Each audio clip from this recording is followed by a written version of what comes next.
Buenas noches y bienvenidos al cierre de Wall Street, o buenas tardes, buenos días, allí donde nos estén escuchando a esta hora. Entre otras muchas cosas, siguen discutiendo no Stoltenberg, sí Josep Borrell, el alto representante de Exteriores de la Unión Europea, y entre otros también responsables de la competencia en Europa, siguen discutiendo en el Parlamento Europeo qué se va a hacer con el grano en Ucrania. Y ojo, porque la discusión se está enconando. Hay quien ha cargado directamente contra Polonia diciendo que entiende perfectamente que tengan elecciones el próximo año, pero no se puede tratar así a un país al que se está ayudando en guerra. Esto con respecto al grano en Ucrania. Pero lo relevante, si me permiten a estas horas, ojo a las filtraciones. La OTAN va a realizar, ya advirtieron de que iban a hacer ejercicios militares conjuntos, ya advirtieron de que los iban a hacer en Finlandia y por esa frontera, pero cuidado. La filtración es de que la OTAN va a hacer el mayor ejercicio militar de su historia. 41.000 soldados desplazados, casi 700 misiones de combate aéreo, más de 50 barcos. Ojo a esta movilidad. Dicen desde la OTAN que este ejercicio está diseñado para modelar maniobras potenciales contra un enemigo siguiendo el modelo de una coalición liderada por Rusia, denominada Ocasus. Es decir, que la OTAN va a simular con 41.000 soldados, 700 misiones, coordinadas también con aviones y más de 50 barcos, y va a simular que le ataca una coalición que lidera Rusia, a lo que ha llamado Ocasus, en lo que va a ser el mayor ejercicio militar de su historia, las mayores maniobras conjuntas hechas, evidentemente, fuera de un periodo de guerra. Ahí es nada. Insisto, vamos a ver, porque el simulacro en realidad lo que tiene es por objetivo intentar decirle a Rusia: estamos preparados para actuar conjuntamente si haces algo. Más allá, si atacas un país de la OTAN y vas más allá de lo que hay en Ucrania. Algo que en teoría no debiera producirse y en lo que tampoco está Rusia. De hecho, hoy mismo en el Consejo de Seguridad de Naciones Unidas, Rusia ha insistido en que no sabe por qué le atacan por otro tipo de movimientos en otros países cuando no ha hecho ninguno de esos movimientos, ni pretende hacerlo, ni está en eso. De hecho, asegura que lo que está ocurriendo en Ucrania es lo contrario. Ya saben que la versión de Rusia es una especie de intento de liberación y la versión de Ucrania es la de hemos sido invadidos. Y en eso están, con ese ataque y con esa guerra, con la defensa por parte de la OTAN y con, digo la defensa porque claramente hay 35 países suministrando dinero, como venimos contando aquí, armamento y etcétera. Y Rusia, que no está sola tampoco. Que a veces se dice, no, está Rusia contra 35 países. No. De hecho, recibe a Kim Jong-un porque va a servirle, si me permite la expresión, de fábrica. Corea del Norte le va a suministrar material, le va a suministrar sobre todo armamento. Va a servir para que fabrique mucha munición y mucho armamento en favor de Rusia. A cambio, Rusia, bueno, pues está posicionando más ese movimiento con Corea del Sur, con Corea del Norte, perdónenme, que he dicho yo Corea del Sur, Corea del Norte. Corea del Sur, evidentemente, sigue afincada con Japón y Estados Unidos en esas nuevas, esa nueva alianza, que, ojo, esto es relevante. Taiwán está realizando una serie de ejercicios, bueno, ha sacado un informe su ejército, el alto mando del ejército taiwanés, diciendo que preparan una serie de maniobras inspiradas en Ucrania para defenderse de la posible injerencia, la posible invasión por parte de un régimen autoritario que no atienda a las reglas internacionales, ojo, porque no tiene desperdicio que esto salga en un informe de Taiwán, lo veníamos comentando aquí en Negocios Televisión. Todo esto pasando en una clave geopolítica donde hay dos protagonistas claros dentro de los bloques. Por un lado, un Vladimir Putin que sigue en ese foro económico de Vladivostok, donde terminaba hoy para reunirse hoy mismo, bueno, depende del uso horario que tengan, pero si quieren, hora central española, o sea, hora central europea, será en el entorno de las 6 de la mañana del miércoles. Mañana. Se van a reunir Vladimir Putin y Kim Jong-un. Pero ha salido de ese foro económico de Vladivostok, ojo, con un par de mensajes curiosos. El primero, cargando contra Estados Unidos y contra lo que dice que es una cacería política contra Donald Trump en Estados Unidos. Y el segundo de los mensajes que ha lanzado Vladimir Putin es para alabar a Elon Musk. Ha dicho en concreto sobre Musk que es, sobre sus negocios privados, es sin duda una persona excepcional. Dice que esto será reconocido en todo el mundo porque es un hombre de negocios activo y talentoso. ¿Por qué dice Vladimir Putin todo esto de Elon Musk? Si me permiten, van a ver el tuit de Elon Musk. Le pidió ayuda, aquí lo tienen, le pidió ayuda con el tema de los servicios y para potenciar una serie de servicios aeroespaciales Ucrania a Elon Musk, y la respuesta además fue: no nos podemos meter en este asunto porque podríamos provocar una escalada en el propio conflicto que ya existe. Claro, esto le ha gustado mucho a Vladimir Putin. lo de que no le ayuden a Ucrania así por las buenas. Así que ahí están esos elogios después de que el propio 7 de septiembre rechazase una solicitud de emergencia de las autoridades ucranianas, como les digo, para activar Starlink hacia Sebastopol, que es una ciudad portuaria de Crimea que pretende tomar de nuevo, que perdiera en 2014 y pretende tomar de nuevo ahora el gobierno de Volodymyr Zelensky. Decía, este es uno de los protagonistas, el otro es Joe Biden. Los republicanos han pedido directamente el impeachment del presidente Biden. Aquí lo tienen. Kevin McCarthy, el líder de los republicanos en el Congreso, lo tiene claro. Y además, bueno, lo escuchan y analizamos. Esto decía McCarthy a su salida, cuando daba la orden de presentar ese juicio político contra el presidente. That's why today I am directing our House committee to open a formal impeachment inquiry into President Joe Biden. This logical next step will give our committees the full power to gather all the facts and answers for the American public. It's exactly what we want. Kevin McCarthy dice, he dado ya esa orden, lo tengo claro y hay que ir a ese juicio político del presidente, seguro que querrá dar respuestas. Cuco, McCarthy. En realidad, en esa misma comparecencia, Kevin McCarthy no ha hablado de 10 millones, sino de 20 millones de dólares que dice los informes que han entregado al Congreso por parte, entre otros, del propio FBI norteamericano. Dicen que hay hasta 20 millones que ha recibido de lugares ilícitos y de países que no contrastaron o no supieron justificar de dónde salía ese dinero. Hasta 20 millones de dólares le han llegado a la familia Biden. Y dice McCarthy, estoy seguro de que Biden querrá dar respuestas. Bueno, a lo mejor alega que no se las sabe. Las respuestas, digo.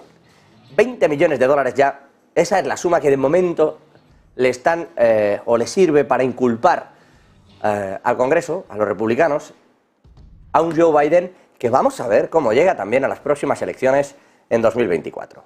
Porque se habla mucho de los juicios que hay contra Donald Trump, pero este impeachment, que en principio es un juicio político, que es puramente mediático y que efectivamente consiste en una discusión en la que hay una serie de preguntas en modo de acusación contra el presidente, digo, el problema, y lo que vamos a ver cómo acaba, es que empieza aquí, pero esto va a ir a los tribunales, en una línea similar a la que fue llevando a Donald Trump, que también tuvo su impeachment, que pasó sus penurias y sus votaciones en el Congreso, pero que la realidad es que luego le han llevado a los tribunales. Otra cosa es lo que está haciendo Biden con esto, que siguiendo esa línea que comentaba antes Vladimir Putin, él alude a una cacería política y está subiendo en popularidad. Eso es otro tema. Pero le están llevando a los tribunales. La carrera electoral el año que viene es posible que esté liderada en el lado republicano y en el lado demócrata por dos personas imputadas judicialmente. Vamos a ver si terminan dejando presentarse al propio Donald Trump, que esa es otra. Porque ese es el camino que intenta llevar los demócratas, quitarse a Donald Trump vía judicial de en medio.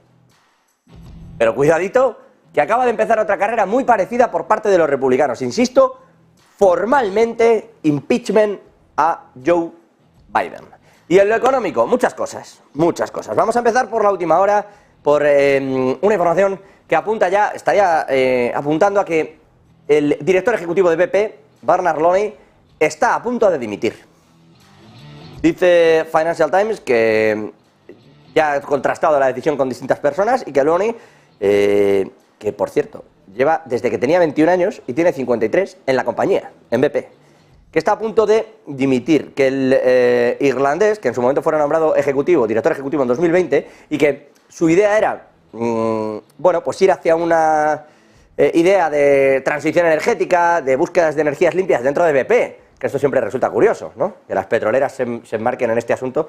Esto es lo que decía luego, entre otros, Larry Fink, hablando de que es que los criterios de ESG, claro, ya eran muy variables, porque uno invertía en energías verdes y resulta que eran petroleras. Bueno, pues Looney quería llevar a cabo esa transición energética y parece que esa transición se va a truncar en BP, porque está a punto de dimitir, según apunta Financial Times, el propio Looney, insisto, desde los 21 hasta los 53 en BP y lo deja ahora.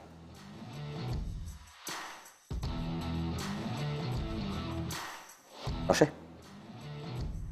Es raro. A ver qué sale de aquí, porque entre otras muchas cosas, este señor, además de haber ido medrando en la empresa, ha estado presente y detrás de muchos de los casos de vertidos y problemáticas que ha tenido BP.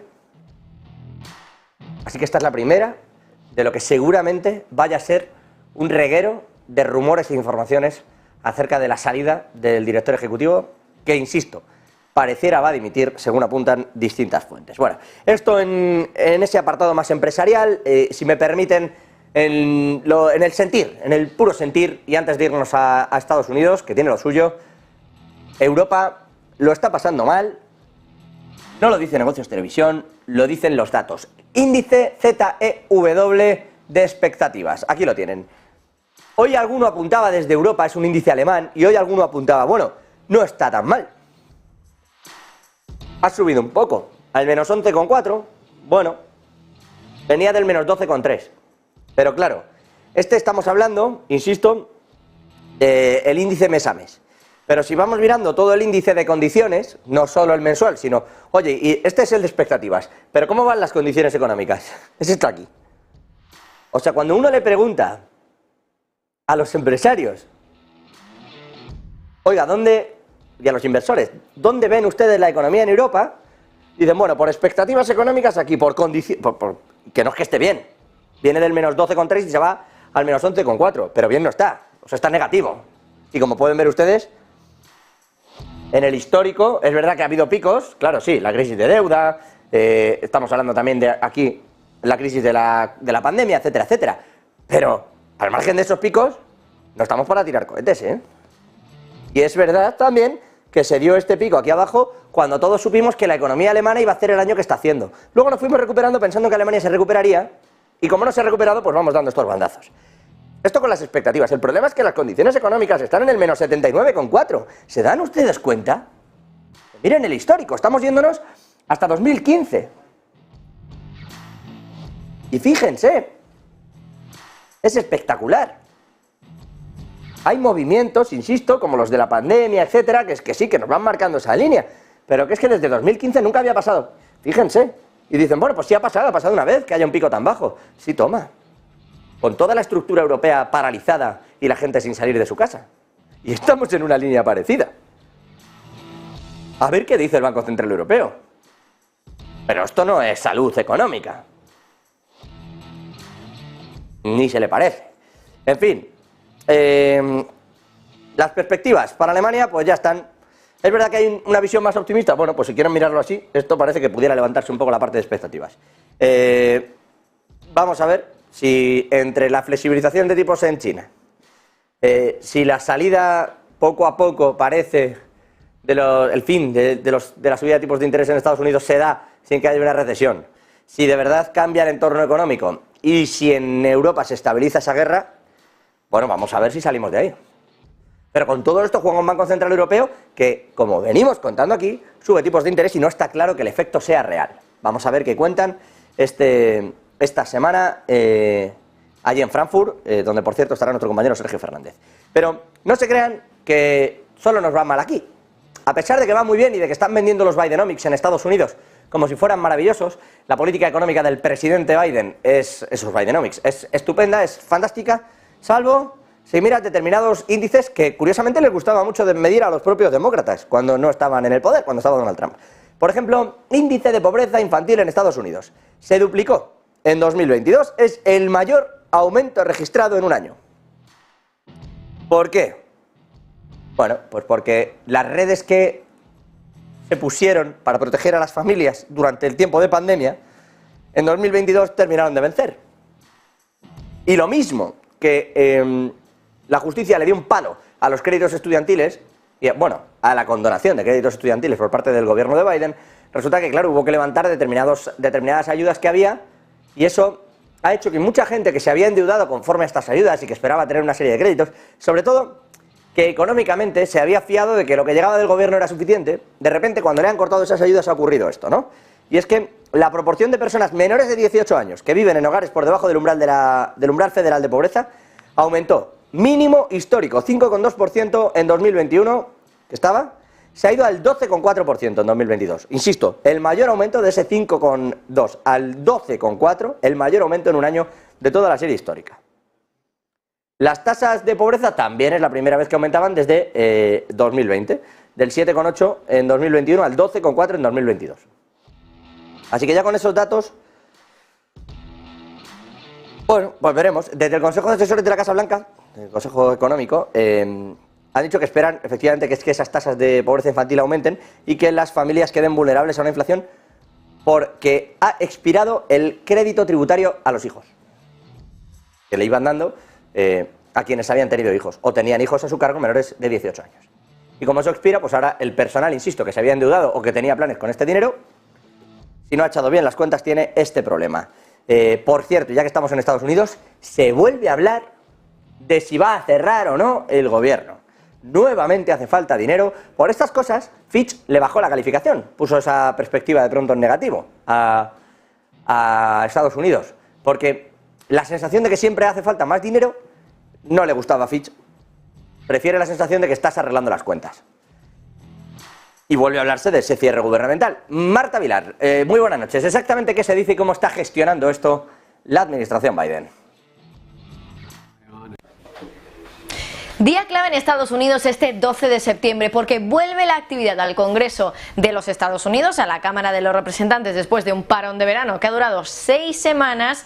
Y ojo, porque quedan 3 semanas por delante que pueden ser cruciales para Estados Unidos. ¿Por qué? Pues porque Estados Unidos está jugando un cierre del gobierno, un cierre que podría ocurrir el 30 de septiembre de este año. Por lo tanto, tienen 3 semanas los políticos estadounidenses para evitar que eso ocurra. ¿Y por qué decimos que podría ocurrir ese cierre del gobierno? Bueno, pues básicamente porque, bueno, pues ahora mismo la financiación que tiene el gobierno está a punto de agotarse y se podría agotar el día 30 de septiembre. ¿Qué se puede hacer para evitarlo? Bueno, pues hay 2 maneras. Por un lado, aprobando en todo un año 12 leyes de asignaciones anuales, cosa que no se ha hecho, y por otro lado, si se quiere intentar recurrir a un mecanismo de emergencia, un mecanismo temporal de financiación del gobierno, existen las Continuing Resolutions. Pero claro, para que estas Continuing Resolutions puedan resolver que no haya ese cierre del gobierno, lo tiene que aprobar la Cámara de los Representantes, el Congreso de Estados Unidos. ¿Y qué es lo que está pasando? Pues que de nuevo esas rencillas políticas están evitando que algo tan crucial como las Continuing Resolutions, para poder evitar que haya un cierre del gobierno, no se va a aprobar porque, bueno, pues existen esas rencillas políticas, como digo. ¿Qué rencillas? Bueno, pues básicamente el ala dura del Partido Republicano no quiere aprobar algunas leyes que quieren aprobar desde otra parte del Partido Republicano y desde los demócratas, entre ellas, por ejemplo, ayudas a Ucrania o ayudas para los desastres. Quieren además también, este ala dura del Partido Republicano, reducir, recortar más el gasto del gobierno en otros 120.000 millones. No les pareció suficiente lo que decidió recortar Biden con esa ley de suspensión del techo de deuda, donde se prometió a los republicanos también recortar ese gasto del gobierno de los Estados Unidos. Y así de momentos como estamos, no tiene pinta de que esto vaya a ocurrir, que los republicanos, el ala más suave, y los demócratas vayan a ceder a las peticiones de los republicanos del ala más dura, y por lo tanto tiene toda la pinta de que a finales de este mes de septiembre, el 30 de septiembre, vamos a tener un cierre del gobierno. ¿Qué supone un cierre del gobierno? Bueno, pues es verdad que hemos tenido varios en los últimos años, 2019, 2013, el más largo en 2019, 35 días, y esto simplemente significa que las agencias federales del gobierno no pueden pagar simplemente a esos trabajadores federales. No pueden pagar por lo menos hasta que vuelva la financiación y se le vuelve a permitir a las agencias federales realizar pagos. Esto ocurre cuando se aprueban esos mecanismos, como digo, de emergencia, esas Continuing Resolutions. Bueno, pues eso ocurre, como digo, en 2019, 35 días de parón, 35 días que no cobraron los empleados federales. Algunos de ellos, los no esenciales, se les pide directamente que no trabajen. Los esenciales, entre ellos controladores aéreos, tienen que ir a trabajar, pero no se les paga, o al menos se les retrasa el pago hasta que vuelva la financiación al gobierno de Estados Unidos. Y ese cierre del gobierno de los Estados Unidos podría producirse tan pronto como el 30 de septiembre, en solo 3 semanas. Así que mucho ojo, habrá que estar muy pendiente de toda la actividad del Congreso, de la Cámara de Representantes de Estados Unidos, para ver si se puede evitar de nuevo, solo 3 años después, otro cierre del gobierno. Gracias, Marta. Bueno, esto respecto a Estados Unidos. Yéndonos a Europa, 2 asuntos. El primero, dice Villeroy, desde el Banco Central Europeo, ustedes no lo notan, pero la inflación está bajando porque lo hace el Banco Central Europeo muy bien. Ellos están subiendo tipos, y entonces haga lo que haga la energía, pase lo que pase en China, no importa lo que ocurra con las divisas, gracias a la subida de tipos del BCE está bajando la inflación. Y entonces dice Villeroy que la inflación general ya ha superado su máximo en Francia, que va a seguir bajando, pero lo mejor de todo es que la inflación va a caer al 2% en 2025 en Europa. De hecho, eso sí, para el Banco Central francés esperan un crecimiento del PIB del 0,1 o 0,2% intertrimestral en este tercer trimestre, que es una forma de decir: vamos a conseguir alcanzar el objetivo de inflación, pero nos quedan 2 años, ya veremos. Y sobre todo, yo sé que está cayendo todo en Italia ahora, en Alemania antes y durante, porque va a cerrar en 2023 para hacérnoslo mirar, pero en Francia seguimos en crecimiento. En realidad, habrá que ver qué de positivo tiene eso si nos estamos acercando o estamos ya en esta inflación. Se lo vamos a preguntar a los expertos dentro de nada, de unos minutos, pero ¿no existe un problema mucho peor que el hecho de que Francia entrara en terreno negativo también igual que Italia o Alemania? ¿No sería incluso bueno pensar eso de cara a que haya una caída de los precios reales, en vez de pensar que en realidad no se está acabando tanto con la inflación y que intentamos tener un crecimiento muy leve pero sostenido? Insisto, última hora, desde el Banco Central Europeo, la inflación al 2% en 2025. Y ya que estamos con todo esto, Reino Unido, que también tiene lo suyo, está intentando volver a Europa. Digo, ya que hablábamos de Europa.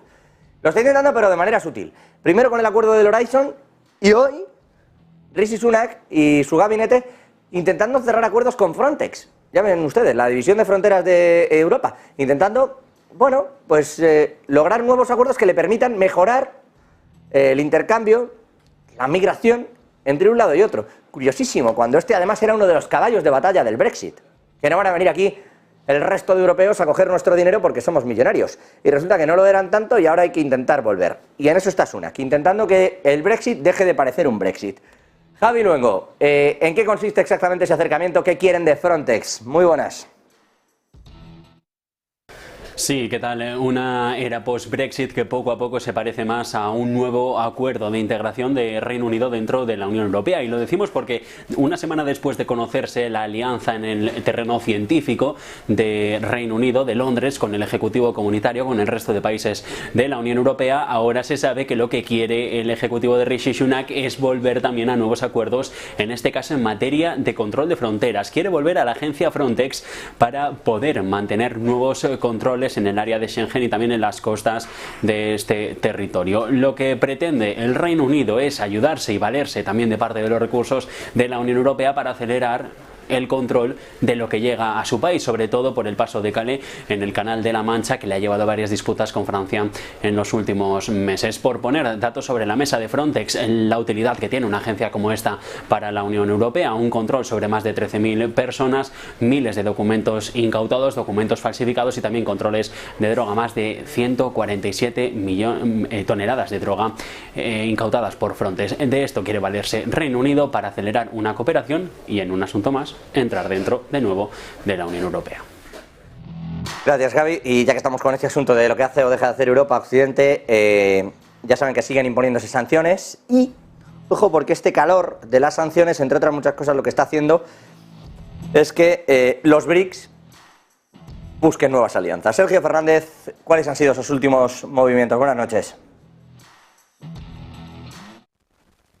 Muy buenas, seguimos pendientes de la actualidad en torno a los BRICS y en este caso una noticia un tanto sorprendente, y es que las sanciones occidentales, lejos de hacer daño, lejos de mermar a Rusia y al bloque, lo que están haciendo es que los BRICS se fortalezcan, que sean o que estén cada vez aún más unidos. De hecho, ya lo saben, Estados Unidos respondió a este inicio del conflicto entre Rusia y Ucrania imponiendo sanciones que parece que están empezando a tener un efecto geopolítico totalmente adverso. La separación de los ideales occidentales ha sido una fuerza impulsora constante para el crecimiento de los BRICS. Además, se ha convertido también en un punto clave por la que el sur global ha adoptado y ha optado la posición que tiene a nivel internacional. Posteriormente, el uso de las políticas exteriores, como por ejemplo el de las armas, podría continuar con la menguante fortaleza del dólar e impulsar la cooperación unilateral entre bloques. En el momento en el que Rusia decidió iniciar o se inició este conflicto entre Rusia y Ucrania, el mundo respondió de muchas maneras. Sin embargo, una de las más notables, una de las más reseñables, fue en este caso la actuación por parte de Occidente y sobre todo la actuación por parte de Estados Unidos, que impuso severas sanciones al país soviético. Ahora bien, es posible que hayan demostrado ser perjudiciales, ya que aparentemente están impulsando de una manera bastante importante la oposición occidental. Después de la cumbre de los BRICS, que tuvo lugar hace apenas unas semanas, la alianza dio la bienvenida a 6 nuevos miembros, a 6 nuevos países. Además, los BRICS siguen utilizando estas sanciones como una forma de aumentar su fuerza desde dentro de la alianza, contrarrestando su intención y demostrando ser un subproducto perjudicial para la militarización de la política exterior. Específicamente, el sector más afectado por estas sanciones debería ser, aparentemente, debería ser el del petróleo, pero el director ejecutivo de una de las empresas más importantes dice que si observamos los mercados actuales en estos momentos, el mercado de petróleo, podemos ver que las sanciones occidentales a Rusia están funcionando. Dice que están trabajando en el sentido de que están generando menores ingresos o menores precios de facturación para los productos rusos. La otra cara de estas sanciones es que están creando vínculos más fuertes entre los BRICS, lo que a su vez es una especie de fuerza opuesta, de polos opuestos a la política occidental. Dado que el mercado del petróleo se está contrayendo actualmente para hacer subir los precios, el bloque de los BRICS se está preparando para acaparar este mercado. Ya saben que es muy importante para esto la entrada de Emiratos Árabes Unidos, también de Arabia Saudí y de Irán, países pues, que controlan una gran parte, una gran proporción del petróleo y que están haciendo que la alianza de los BRICS sea más fuerte y más allá de estas sanciones por parte de Occidente, de estas sanciones por parte de Estados Unidos, Rusia sigue fuerte y en este caso los BRICS siguen fortaleciendo su alianza. Gracias, Sergio. Y otra de las noticias del día nos lleva aquí, nos lleva a Apple. Ha presentado sus novedades por fin, no es que se esté disparando, cae en el entorno del 2%, y eso a pesar de que ya se había llevado un rejón importante desde China. Ya saben que la prohibición de los iPhone en suelo público, es decir, en edificios públicos, en trabajos públicos o para el funcionariado, la imposibilidad de usar esto durante el trabajo hizo que la semana pasada perdiera 200.000 millones prácticamente de capitalización Apple.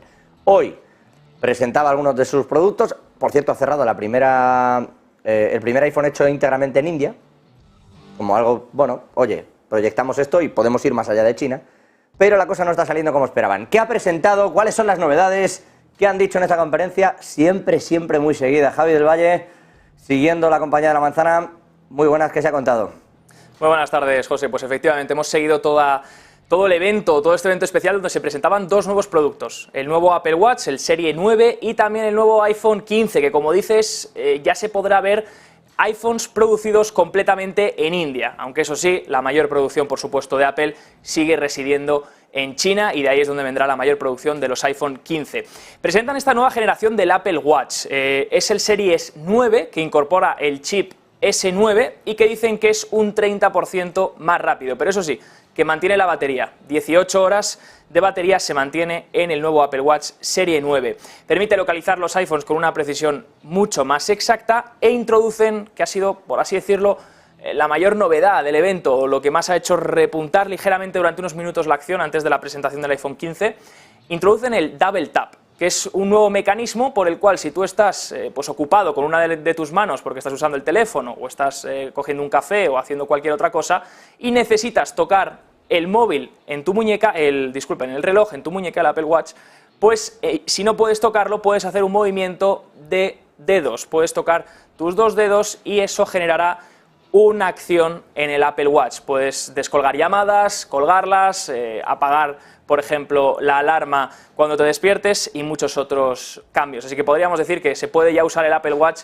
sin ni siquiera tocarlo. Nueva innovación que incorpora Apple en este producto que sale el 22 de septiembre y sale a partir de $399. Eso sí, la versión reducida, la SE, saldrá a partir de 249. También han presentado la versión superior de este Apple Watch Serie 9, que sería el Apple Watch Ultra 2, que sería como la versión Pro, por así decirlo, que se pueden encontrar en los iPhones. Importantes medidas, José, que han puesto en marcha a nivel medioambiental desde la compañía. Parece ser que la preocupación de todo este evento iba de cara también al medio ambiente y todas las acciones que han tomado.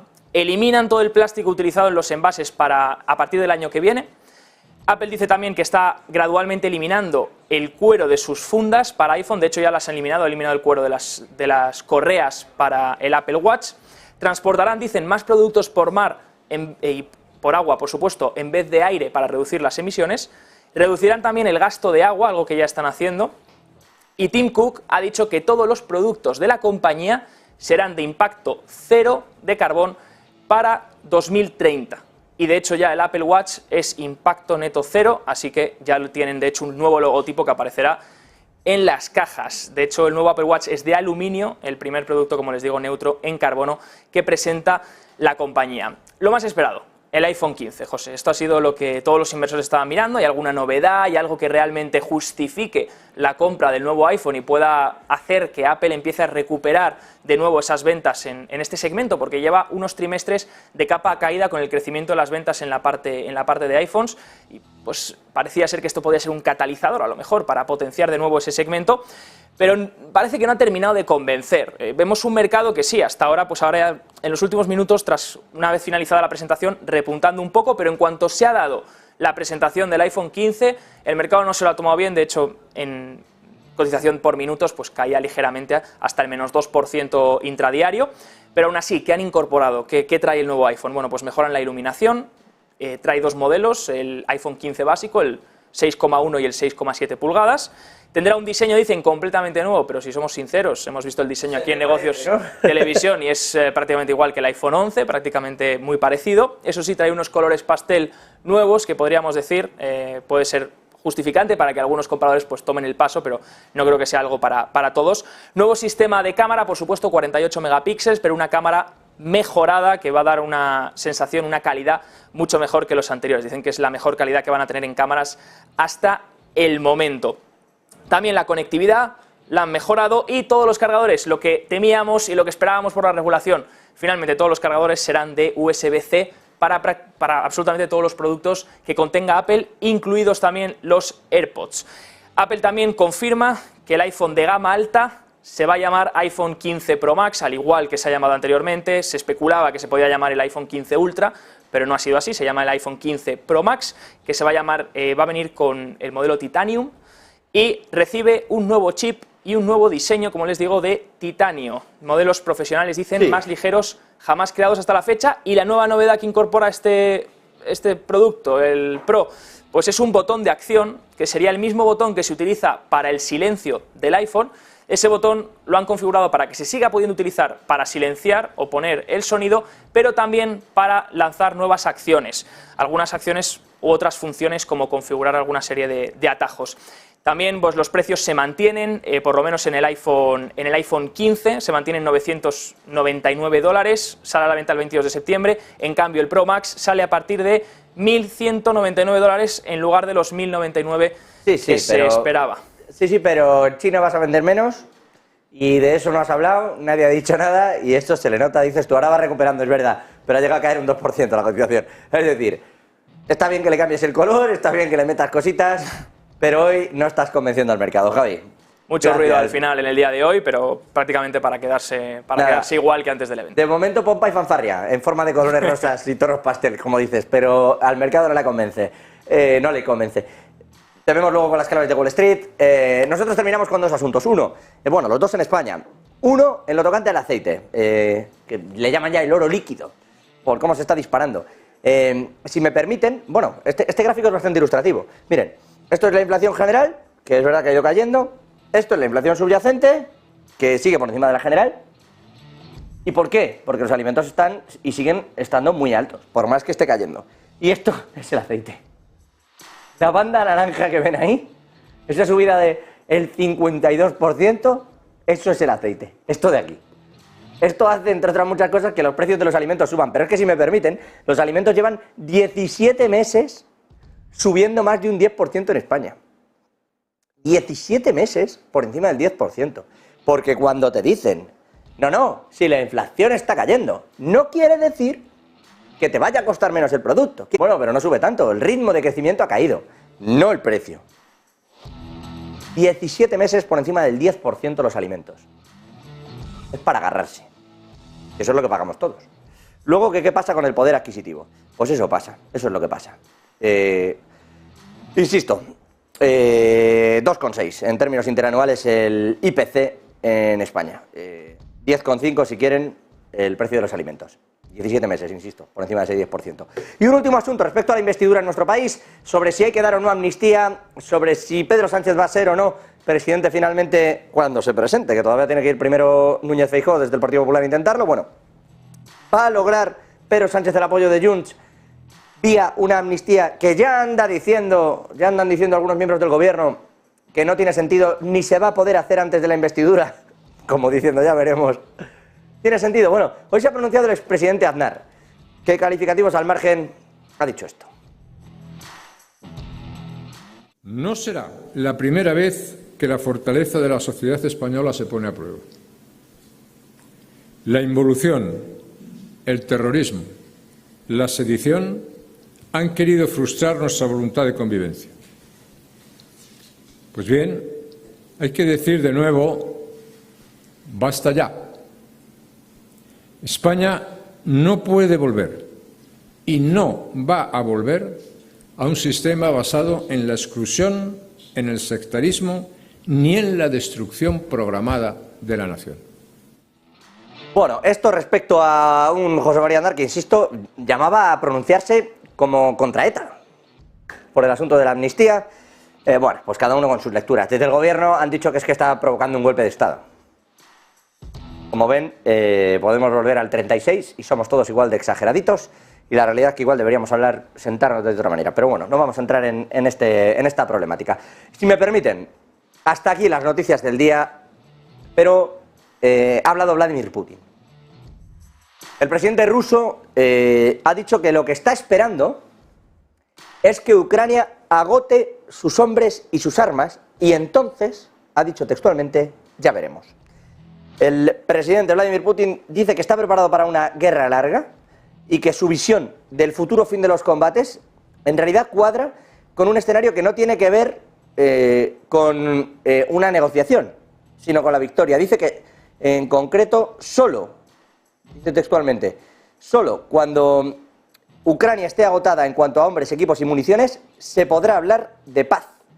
Dice que que cree que Kiev podría utilizar cualquier alto el fuego para reponer los recursos, y en esa línea, igual que en su momento Kiev dijo, no quiero parar porque creo que podría retomar la ofensiva a Rusia, ahora es Vladimir Putin el que dice que no quiere en absoluto que ocurra nada similar, y que hasta que Ucrania no agote armas y hombres, no frenará, que no ve otro camino para las negociaciones de paz. Y un último asunto, yéndonos a Polonia, van a prorrogar, esto se lo veníamos advirtiendo, unilateralmente el bloqueo a la importación del grano en Ucrania en caso de que no lo haga la Unión Europea. No ha habido acuerdo, y ha dicho Mateusz Morawiecki, el primer ministro polaco, que el gobierno va a extender la prohibición de importar productos agroalimentarios de Ucrania más allá del 15 de septiembre. Ha terminado ese Consejo de Ministros en Varsovia y, por cierto, que ha habido palabras muy duras.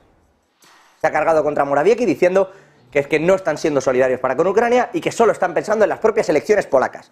Lo cierto es que Polonia ha dicho que no va a pasar por aquí, que no va a empobrecer a toda su población y que tiene un problema evidente con los agricultores. Si la Unión Europea no extiende el veto, luego dará las ayudas que considera Ucrania, pero si no extiende el veto, Polonia sí lo hará. Al menos, insisto, otro mes más, pasado el próximo 15 de septiembre. ¿Qué ha hecho, recuerden, la Comisión Europea? Pues desde mayo ya accedió, no solo por Polonia, sino porque es que hasta 5 países cercanos a Ucrania se negaban a dar ayudas o a beneficiar al grano ucraniano frente al suyo. Pero otros, Eslovaquia, Bulgaria, Polonia, como estamos aquí. Y entonces la Unión Europea dio una serie de ayudas al grano ucraniano y pidió que se transportara más allá de esos países. Hay un veto en esos países, pero a cambio se han dado unas ayudas a Ucrania para que pueda traspasar ese grano más allá de las fronteras de esos 5 países. Bueno, Polonia sigue empeñada en que eso debe seguir ocurriendo. ¿Es o no es para tener más votos, como le decían algunos miembros en ese consejo? Pues ya veremos. Lo cierto es que Morawiecki ha sido inflexible. Polonia va a extender el grano sí o sí, haga lo que haga la Unión Europea. 2 minutos y vamos con todo el análisis aquí en